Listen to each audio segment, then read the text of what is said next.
welcome to the Nuevo Frequency. Today, I'm going to be joined by Canadian Latino singer-songwriter BenAnthony LaVoz.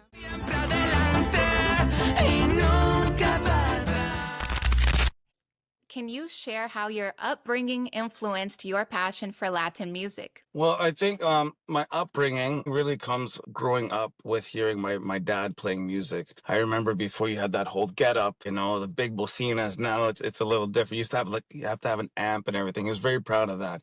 So I remember that. I remember my mom, in the house. I remember all the sounds of my grandparents, dancing. I can hear it all, right? I remember going early to El Salvador and watching the people with a lot of dancing. Before, I think people used to dance a lot as an expression of self. So I think that really stuck to my head. I wasn't ever very shy. So I think that really influences me because I see everything in a time now where everything's a little more squared and dancing doesn't happen as much and not as expressive. There's a lot of TikTok dances, but to me, it's very mechanical. Whereas before, it just was kind of like goofy. You're dancing La Macarena or whatever. So all that stuff really stuck with me. And that I would say is my earliest inspiration. Hearing also the rock back then, like the Eagles, Hotel California, I remember that. And then hearing Backstreet Boys, all these things that seemed a little more instrumental with live music. Those things just really stuck with me, and that's something that I hope to bring into these generations now, where I feel that things can get a little more mechanical. That's awesome. So, do you have any plans to come up with any choreographies for any of your songs, like the Macarena? Yeah, I have done a lot of choreography, especially in 2019. I was working very closely with Teria Morada. Pre-COVID, there was a lot of shows here in Toronto that were going on a little before Live Nation's takeover. And I worked closely with Teria Morada. So she was doing a lot of our choreography. She's amazing. Azúcar Picante. I'm working with her again. So she's actually in one of the tracks, Dulce Amarga. So I hope to have some of that choreography come back into life. I'm looking forward to seeing that. I think that's going to be awesome. Yeah, me too. So, how has your sound evolved since you began your career, and what factors influenced the evolution? So, growing up, especially in Canada, there wasn't that big of a Latin community. Mind you, now it's growing, but it's a little scattered. But so I did find solace in the Latinos that I was growing up with. And my mom had bought me a little recording device that I was able to kind of manipulate to our favor. We were recording reggaeton at the time, just getting the beats and kind of going on top of it. Me starting with a guy named Carlito, God bless him. Just from there, it just started evolving. I was always a fan of working with, well, to give you hindsight, I used to kind of produce myself, the computer, but after that, I became a fan of working with producers. Why? Because every producer brings their own sound, but you have to bring the ideas. As time goes by, basically what's happened now is I will bring the whole song, like, mapped out, the idea, the lyrics, and basically now the producer will make that idea come to life, right? We'll hire the musicians, et cetera, et cetera. So as before, I was trapped by the instrumentals that we were getting. Now I'm composing the songs, the real life things that were kind of going on. And that's just flourished so much. I've gone from like reggaeton, I've tried the trap, I've done a little everything. But nowadays, the urban, that square kind of, how can I put the compass? I prefer the clave, You would know as a Brasilera, Uh-huh. Yeah. It's not so square, you move a little more. So that's what I've really evolved in. I'm not so trapped and I'm not scared inside of the beat. Now the music plays for me. Okay, that's so cool. So actually, can we get a little bit into that part of the production and the composing? What's your process when you start writing a song and now working with a producer? Do you give a lot of opinions on what instruments you want to hear, how you want it to flow? How does that work? Yeah, so that's also been an evolution. I remember even growing up, when there was all these rappers in a room, you'd see a bottle, they'd be smoking, whatever. That's kind of how I grew up with songwriting. It was always kind of like a party. It was fun. I personally, growing up as a kid, I was very intimate with my music. So something bad happened to me, I would express it through music. I would lock myself in. I like to be in the dark, very transmitting, and it wasn't until like maybe 3, 4 years ago, 5 years ago, maybe, I really understood that I work as a transmitter to like this realm of creativity, and I just got to hone in. I used to kind of numb myself in order to get there.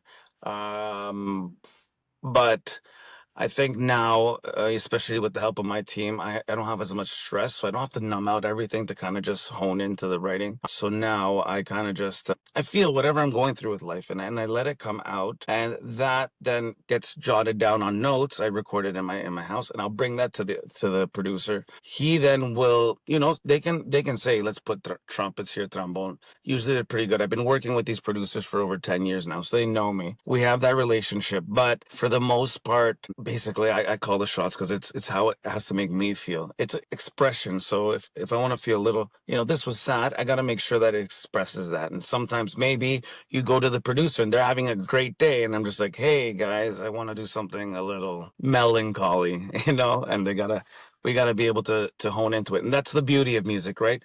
It's there, it's for the moment, and then you got to be able to release. So my writing process has really evolved. It used to take over me a little, too much probably, but now I've learned to kind of just like let it be the art and not let it consume me.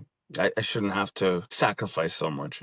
And it leads more to happier feelings. That's beautiful. I'm happy that it's evolved so positively for you Yeah. throughout the years. So let's talk a little bit about the fusion. Being Canadian with your Salvadorian roots, how do you blend these cultures in your work? Although you're not just blending El Salvador, this new album is very Mexican influenced, Mexican. right? Yeah. Yeah. And I think well, actually, I was in El Salvador for a lot of tours the last couple of years, and they are playing a lot of rancheras, corridos, tumba. So, I mean, being in Canada, it kind of gives me a different punto de vista. Like, I see the world I see it very business oriented, and that's because that's how I've been treated, right? Like, my whole career, I've had to really fund it.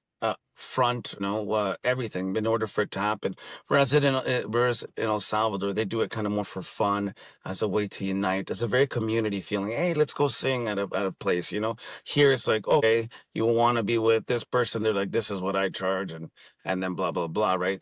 There's that disconnect. So having those two sides, it really does help, because when I go to El Salvador, it's straight to business. So my team, they're very they know how it works. So they've become very cutthroat, and they work very fast, which is amazing. Musically, artistically speaking, before COVID, I was trying to leave Canada, right? But then I realized that the Junos, they didn't have a category for Latin music, right? And it really hurt me because, like I said, I was fronting everything. All the sounds are coming from Canada. So why not have a Canadian Latin category, right? To represent what we were doing, our genre, right? And so then that really motivated me to stay. I listened to a lot of the Canadian music. I was invited to the Junos. I was there front stage, sitting next to Shawn Mendes, Francesco Yates. And a lot of the music just for me was not resonating. Oddly enough, there was this guy named Tesher, and I think he has a song, but it had like the reggaeton feel, but it's hidden. So I mean that, and in the middle of with the commercial break, they were playing Shakira, all this Latin stuff. So for me, it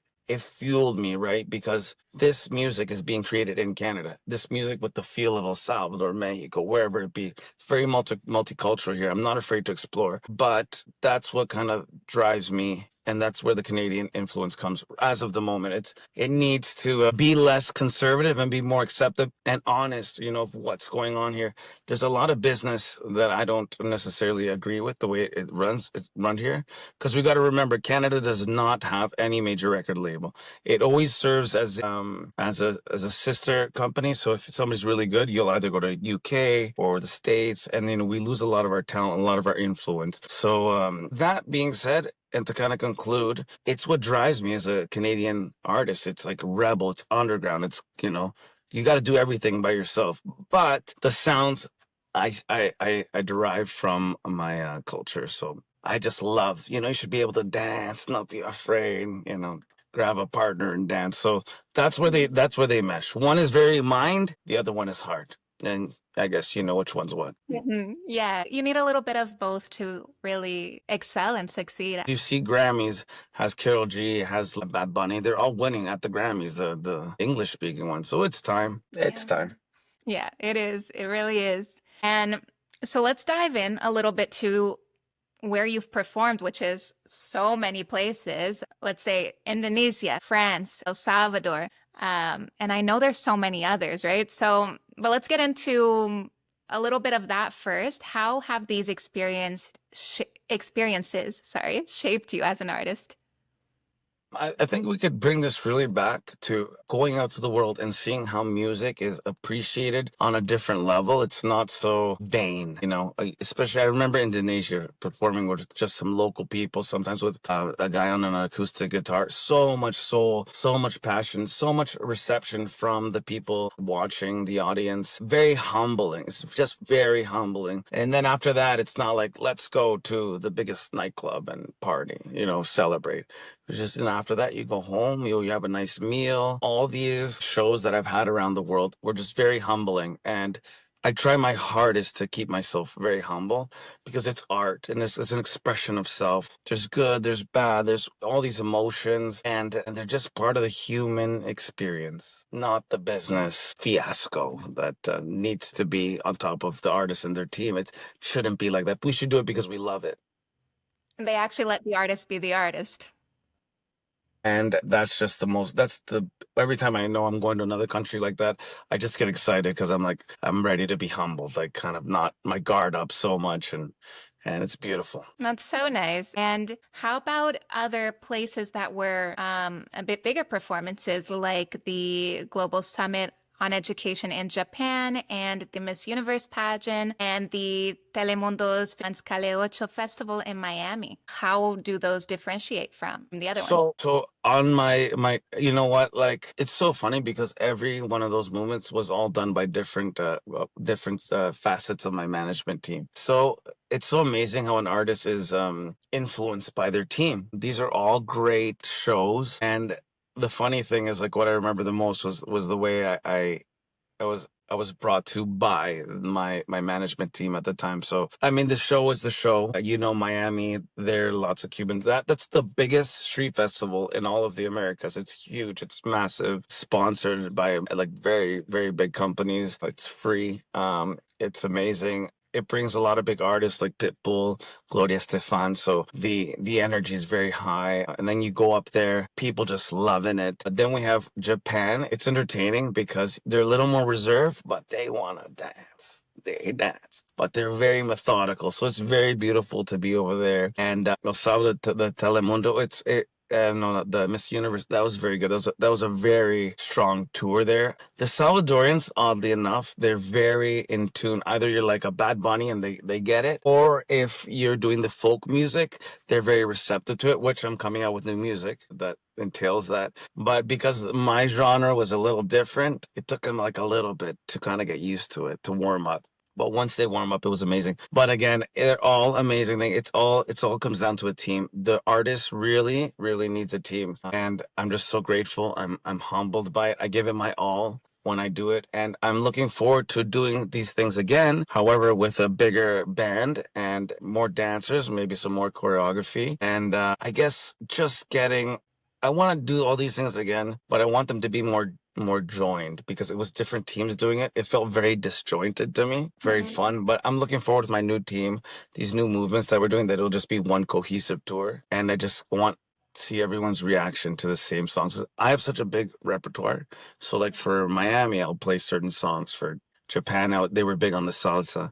And for El Salvador, I was sticking more to my like cumbia kind of style songs. So it'll be interesting, and I look forward to doing it again. And they're just awesome. I love my people. So, on that theme, I guess, of your music being so different, you have salsa, you have cumbia, reggaeton, the ranchero now. Yeah. Is that because you just want to explore and do a bit of everything, or are you trying to hone in on what you like the most and kind of follow that eventually? Very good question. And I think to connect the dots backwards, where, in interviews, I would kind of go through everything. Uh, from the beginning to like now. I like the way you worded that. I do have a ultimate goal in genre. A lot of things are fused now, and our minds are very instant like they love the instant gratification. So lots of sounds, shorter songs. The genre per se are not as respected as before. That people love the fusions, right? I do have a genre in mind to kind of really stick into, but in order to get there, all the past genres have kind of made me a better artist. I always say, like, Batman has his utility belt, and they have different tricks in everyone, right? Different tools that I hope to ultimately use in this final genre that I want to maybe in a couple years time kind of hone into. I'll leave that still in the mystery, but it's where my heart has been for a very long time. But doing all these different genres has gotten me to feel more prepared for it. And I will have to work more closely with musicians. And that's something that with corridos, the ones that I've just done right now, the ranchera tumbao style, I was able to, because it's just three guitars. That whole album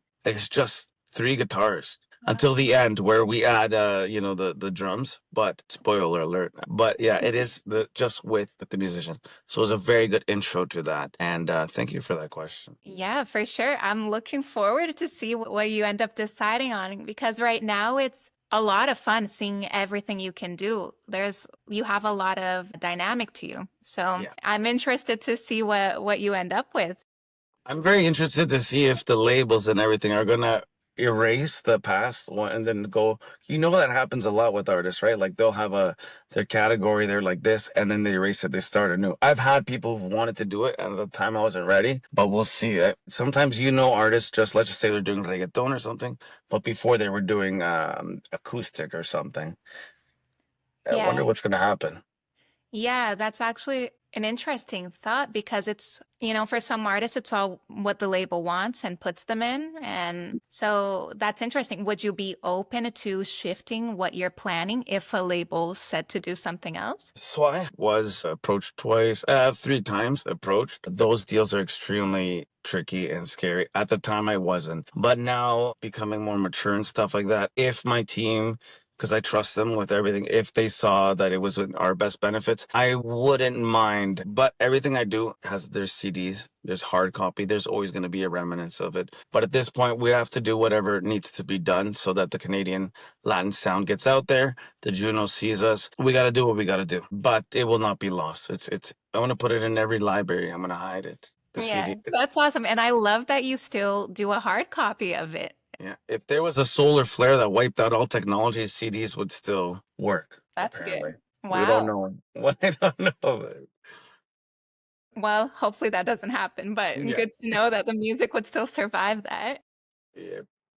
And okay, so let's take it back to when you were in Hollywood for the Independent Music Awards and you won for the best Latin pop rock album. So, how did that feel coming from somewhere that doesn't even have a category for Latino artists and winning that over there? Yeah, it does get a little political going to LA. For one, actually personal. I have to say, thank you, Mom. She came with me. I was so excited. I was like, thank you, Mom, so quick. And then she's like, you didn't even say thank you, Mom. But I did. It was just very quick. It was recorded. I showed her after. But I should have, my mom's been there from number one. She's my number one that helped me with everything, right? Get me through everything. So very thankful for her. I'm glad she was there to experience it. A lot of people, they're like, oh, you won because you're going to win. Like, you don't know these things. Like, you're there, you're living it. Like, artists are humans too. Like, it's not all smoke and mirrors. That was a beautiful moment for me and my mom. But going back to it being very political, I was able to connect with some of the artists there because we all knew we were from Canada, right? A lot of Toronto. I think four people won from Toronto. Yeah. That being said, one of them with their management team, Mama Swag, her artist ones, they had brought over the MPP of Mississauga, which is Mr. Cruzetto. And he actually was invited on stage to talk on behalf of Canada, saying that, we're thankful that they opened the doors. But basically, he was there to bring that information back to Parliament, which he did. I have it printed out where he had our names, the winners. It was an amazing feeling. Basically saying Canada loses so much because what happens is these artists, they end up leaving. And all that tax money, all the money that they make is basically getting given to other countries, right? So this was a big movement when I went to that. I was there, I was with my mom. There was all these Toronto things. There was a politician and we were all on the same page. My acceptance speech, I said, we are suffering in Canada. I spoke for the artists there. So it was bigger than me. That moment over there was bigger than me. And that's what I aim to do, because once we're gone, what's left are the things we've done for the future generations. And honestly, I do not want any other artist to have to be shoveling through this high grass when it shouldn't be like that, right? We're all very talented.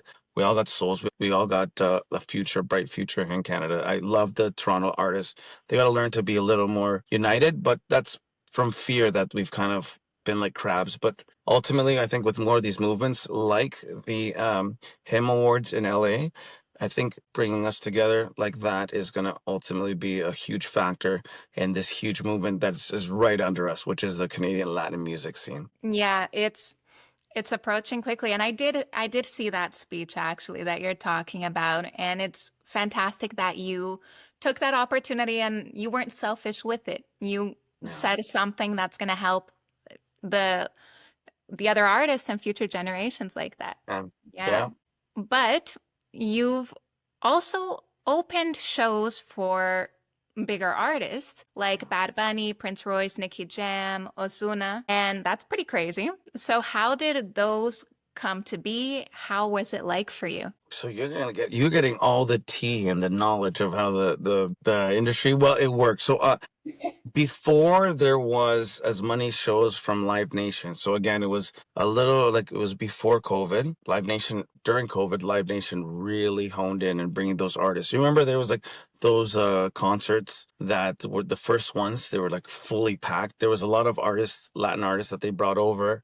So before that, there was this guy, God bless him, Jorge Perez. He used to bring a lot of the artists, big artists, Romeo Santos, Plan B, Prince Royce, all a lot of those ones that you see there was him, and he used to give us the opportunity. Mind you, we had to bring our people too, right? Our pull. We had a big pull. It's part of La Revolución Musical. So we got a lot of our chances through them. Unfortunately, he passed, and then not too much after there was the COVID, and then Live Nation sort of came in, and what happened was that whole or whoever they had grabbed from the Toronto Latin scene to work with them, to recommend things, to operate with them, they cut out the opening acts. So essentially, if you get Enrique Iglesias, you get Enrique Iglesias. Maybe he brings somebody from, but they cut out the whole local acts, and it destroyed Latin art. Like that's what we used to live for, right? And it was hugely detrimental. It's something it's an unforgivable thing that I'll ever. I don't know how those people could, do that to their own community. But I guess business is business. That's where that cutthroat comes. That also pushes me to want to be one of those artists and open that again. I want to have influence to open that because I think what represents a community, a town, a city is when they're like, okay, let's just say Eminem is performing, and then you have local people from Detroit opening up for him, and it grows it. They really cut the stem of the flower here with that, and it's still an ongoing thing. There are some festivals like Fuego Fuego and stuff like that that I've heard about, but I think with my new team, we're doing a different approach. Instead of being grassrooted, we want to, kind of get our movement a little more known on our own, and then, what, kind of have that influence to be able to bring that back. If I vow that if I have a huge show, when I have a huge show, I want that local talent out there. Yeah, that's really messed up that they just, like you said, cut the stem. And I really hope that you can bring it back around. Fuego Fuego does give the opportunity for more local talent, which is really good. Mhm. But it's also once a year so far, so it's not as frequent as how many shows we get here in Toronto. Yeah.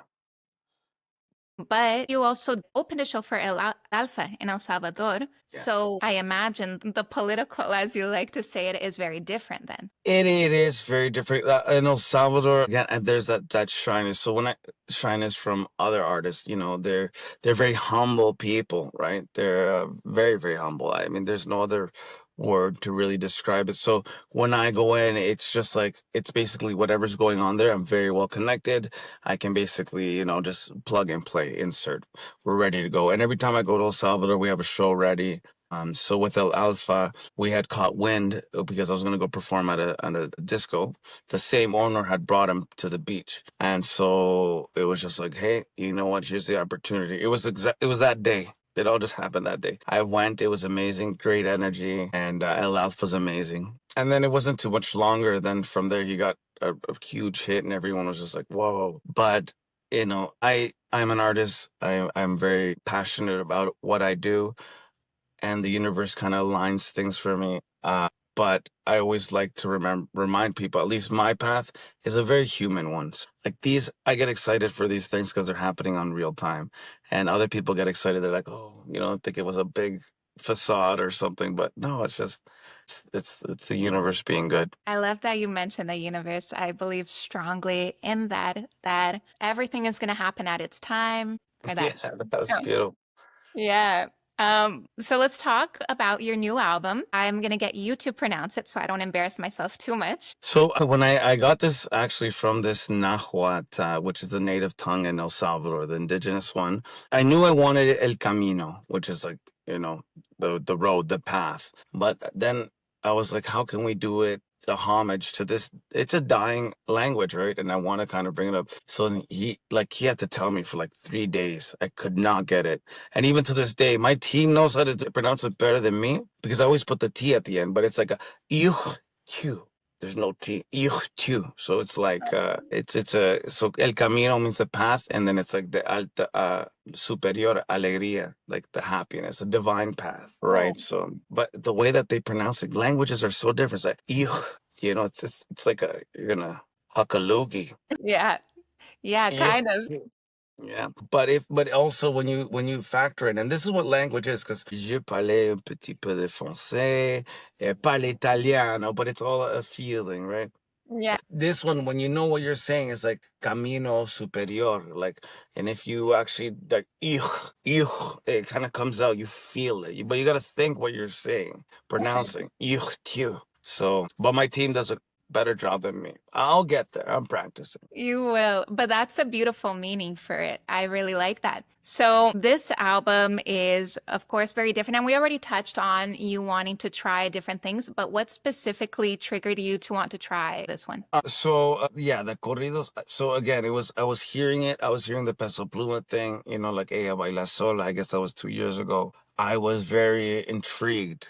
I was very intrigued. I love Peso Pluma's ability to self-express. He's just out there giving it. Like, I was like, wow, that's amazing. Like, that's to me what a Latino artist should be. Like, you look at the Ricky Martins, or Enrique was a little more reserved, but Ricky Martin, they're very flamboyant, very energetic, charismatic. And I saw Peso Pluma doing that. And it was such a relief from the things that I was seeing prior to, from the trap. They were very more like rap. It was like, where's the expression? And I've been saying that throughout this whole interview, the expression, right? Who cares if it looks a little, flamboyant? Like I said, you just gotta be. That's the Latino artist's job, is to keep things moving. So that it started that, and I kept hearing. I was like, their timing is different, and it's because corridos is off the like a waltz, 1 2 3, 1 2 3, 1 2 3, 1, instead of the three. Oh, I was like, oh, this is amazing. So I started chipping away. I'm not going to lie to you, after 2023, I was traveling a lot in my tours.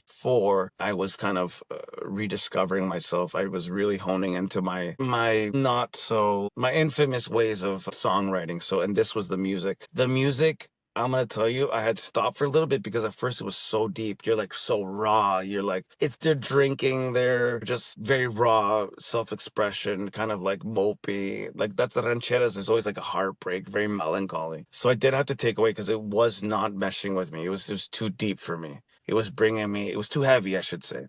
But ultimately, I just kept chipping at it. I had some of my friends come along, my other artists that I used to work with just chipping, chipping, chipping. It was a tough songwriting year, but I never stopped listening to it. I was intrigued. I actually ended up putting the album together based off all that work in 2024. And like you can ask my team, like 1 month, I basically just chipped it all out. I was in a better frame of mind. I was very positive, and that's how that album came. It was a lot of depth, a lot of weight that I didn't know what I was going to do with all this stuff. And then it just came time with my mind clear with my new team. Thank you, Vivian. They allowed me the space to kind of do it in a positive life. So the polishing was pretty fast in a month. But it was, and that's basically how it happened with the corridos. It's as real as it gets. Just wasn't performed there. Like my performance was very was in a very I would say, a very clear mind. It was a good blend. Yeah, for sure. And to get a little bit more technical in the vocal work, it's really different in this genre of music. So, how did you get there? With the vocal work, yeah, it's just again very raw. It's just kind of harnessing those emotions, and you got to be able to want to like cry. You know, when you like cry, you just scream it out, but then you contain it with my art. So like I said, all the other genres before had prepared me for this one in particular, and I look forward to what we could keep building. Although I might want to stay a little bit in this genre for a little longer. I think I'm not quite done with it. Very interesting stuff, but it's just the ability to be able to just let go. Yeah, it really is just letting go. And it's a smart move not to go back to the business, but it's what's in alta right now, right? Yeah. A lot of people are doing it, a lot of people are listening to it. And you worked with a lot of different artists on this one, or a few. So Tierra Morada was one of them who you said you've worked with previously for choreography. But now, how was it bringing her on to do a duet? So with Teria, very interesting. I know that's somebody in my career that we're gonna be together forever. We are artistically bound by our art. Um, I how did it come? It was originally going to be an EP. I had enough for an EP, but I know that with a couple more songs, we were able to make it an album. And I know our chemistry was amazing.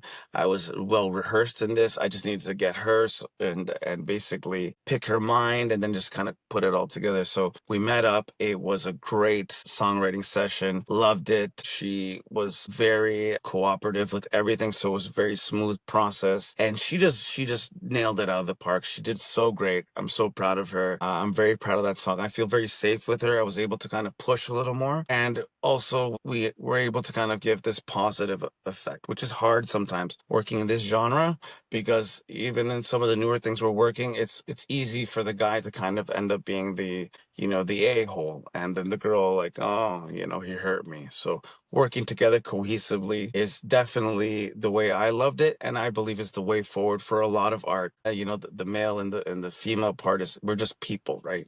And we're here to just give a message. So it was really great, and I'm honored to have her. There will be a video. It's going to be amazing. And as for the other people, there was supposed to be more. I quickly found out that this genre it's musical by nature, but it does have that street influence to it. Where there was a lot of butting heads between people I never imagined would butt heads for the opportunity to work and be on this album, but their egos did not allow for them to be on this project in particular. And it's unfortunate, but I guess it comes with that underground feel. And I hope that their point was proven and that they're happy with their decision and it builds them as an artist going forward. But all the ones that are on there, shout outs, they did a great job. Jewel on the guitar on MVPs knocked it out of the park, and all the producers too that worked with me. TJ Habibi, he doesn't even speak the language, and he's in there, in and out, doing this. And JD Acedas, he's amazing. I could just kind of work with him. He knows what he's doing. So just shout outs to everyone that worked. Lewis Roderick, he's a guitar player. He doesn't even do this genre. We have Costa, he's a Greek guy. He helped me out with one of the beats. The La Victima is a cover, so we had to at the last minute concoct a beat so it wasn't as similar. We got the rights to it, but we just wanted instrumentation that was unique to this project. So a lot of working parts. Thank you everyone for coming together for that project. It's beautiful.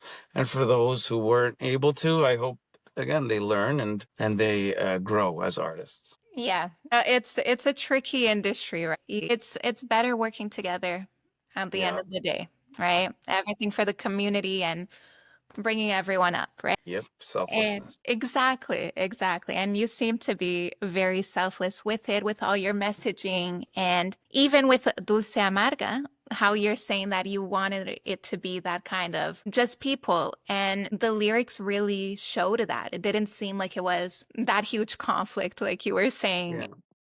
It's really, really well written and really well Thank you. played out. Yeah. Thank you. Thank you. Thank you. But what about Benito, the interlude? So it often serves as a narrative bridge. So what role did you want that song to play in this album?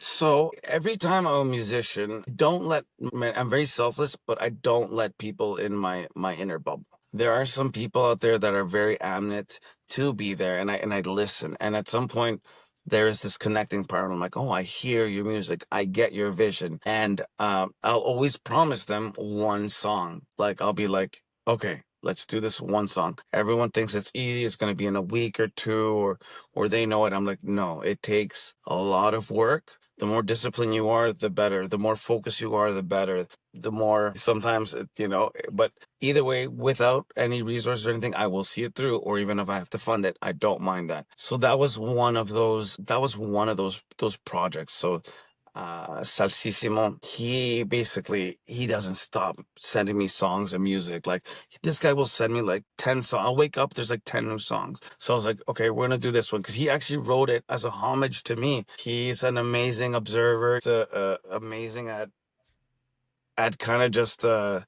grounding situations and taking them for what it is. So it was very, it did stroke my ego. It's like, oh, this is really nice. So I heard this song. I actually sat with him. We kind of chiseled out some words, but it was since last year that we were kind of going back and forth with this one. Finally, I was like, listen, man, I'm gonna put it on my album, but you gotta knock it out on yourself. And that's why he's basically the majority of it playing. I'll sprinkle it because he originally was gonna be like the two of us, but I'm like, the way you do it, just do it. I don't want to be singing about myself too much, like lift up your sword, man. So I do sprinkle it there. It's a live session. You'll hear things, people talking. It's a live session. He knocked it out of the park. I'm very humbled about his perception of me, and it's really nice. It's like a hug. That interlude is like a little hug to me, and it gives me the strength to keep going forward. It's a homage to the path. He knows how hard anyone close to me sees how hard we have to push. For me, that interlude, which oddly enough, a lot of people love, it's just, it's an ego stroke, but it's a humble one.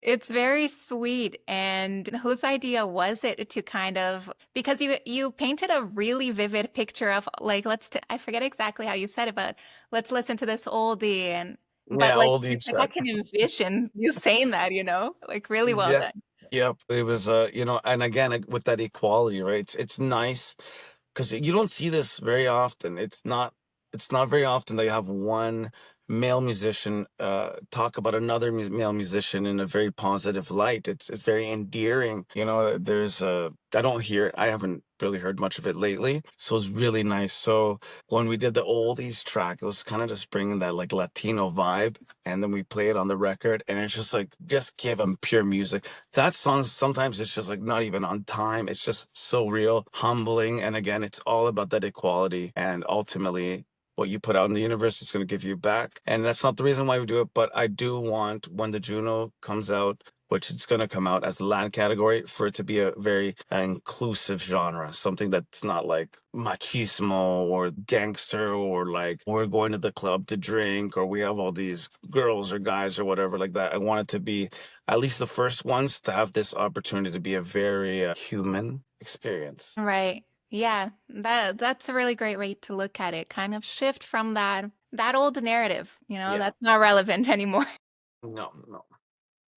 So, what message would you like to share with your fans about this new album and how do you envision it impacting your audience? I would want this with the people who have heard it, the close knit people that have grown with me. I just want them to know that it's the real me, and kind of just to know that I've had a lot of different options in the past that I could take, and this is the one that I've chosen.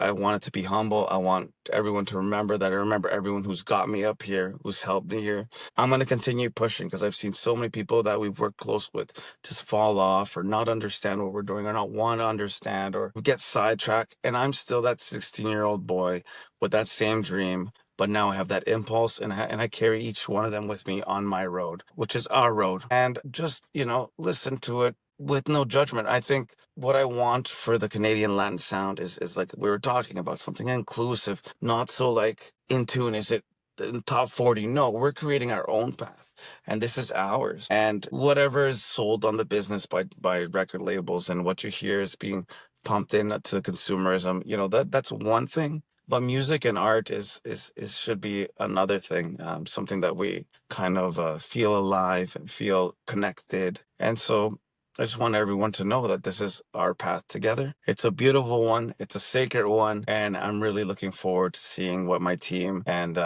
the new experiences that are happening are going to lead. Because, when you feel like the bubble's going to pop, I know we're really close. Yeah, it seems that way. And I know this album is super recent. You're already planning the music video for Dulce Amarga. Are there any more music videos planned or any other songs, singles for this year? It is gonna get a little tricky, so hold on to the reins. There are music videos already shot. We shot them in El Salvador, and there are a lot of songs that I was kind of working on last year that have now been completed. They're ready for release. We will be kind of playing into different genres. So I hope that maybe a collaborative effort will come for more corridos. But as of right now, there's going to be more videos to come. There'll be more featuring with other artists, big movements here in Canada. It's a wild ride. There's no way to explain. Just stay tuned. It's going to be amazing. But for this album, there are at least going to be 3 videos. And my goal is to kind of get connected with Mexico, get their approval, their hats off, get radio airplay there. And I really, really hope that the Mexican community here in Canada really kind of unites for this movement, because every single genre needs its kind of spearhead. And mine's a communal one. Everyone's more than welcome to be in here. But I spend a lot of time in this and I love it. It's a big passion for me, this genre. And just be ready for the ride. With me, you'll never know what it's going to get. And now with my new team, I kind of just let them speak for the new movements. Yeah, but it's good in a sense because now you get to just focus on the art of it all and leave the business to the team. As an artist, that's probably what you want, right? It's a dream come true. And we always got to count our blessings. Even saying like last year was rough with the music, but all those songs actually came to fruition. So if you stick with something long enough, you'll always see its fruits. Right. Exactly. Unless it's like a toxic thing, then maybe yeah, you gotta move on at that point. But okay, can you leave us off with a message for other Latin artists who are just starting out? Bueno, si son latinos, yo quiero que ustedes sepan que ser latino ahora en estos tiempos es una responsabilidad. Uno tiene que aprender a expresarse, porque nadie quiere ver la misma persona haciendo la misma canciones. We drink, but we also very family oriented. We have our morals. So kind of let go, because if you're going to become like a rapper and then pigeonhole yourself and that's what people are going to look up to, then to me, you're doing a disservice to what we do. And in that case, if that's what everyone wants to do, just choose carefully what genres you represent. And, maybe you will find success faster with being honest in what you want to express. So take time, take real true time with yourself. Be kind to yourself as an artist and as a person. What you really want and how you want other people to feel. There's a lot of Latino rap trap, and it's about aggressive stuff. And maybe I ask, and I call for them to ask themselves, where is that coming from? Do you really want to harm another Latino because whatever reason? And if so, why? And then is this how we're going to be treating each other? Because from what I remember, to your first question, growing up, la música era para bailar, gozar, disfrutar y sentirse unido con la comunidad. Wow, that one gave me goosebumps. I love that. That's amazing. Well, thank you so much, BenAnthony LaVoz, for joining me today here on the Nuevo Frequency. Thank you. Thanks for tuning in to the Nuevo Frequency. We hope you enjoyed. Make sure you hit that like, follow, and share button to keep supporting Latin artists.